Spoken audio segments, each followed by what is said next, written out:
ஒரு கிளி கை சேர்த்து உறவுக்குள் நுழையுதம்மா.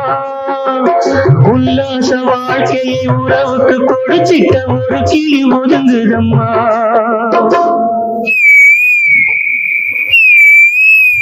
அப்பாவியான் கிளி தப்பாக நினைத்தது அப்போது புரிந்ததம்மா.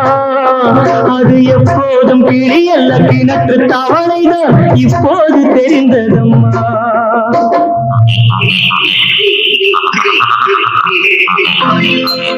கடவுள் அமைத்து வைத்த மேடை இணைக்கும் கல்யாண மாலை. இன்னார்க்கு இன்னார் என்று எழுதி வைத்தானே தேவன் நன்று. கடவுள் அமைத்து வைத்த மேடை இணைக்கும் கல்யாண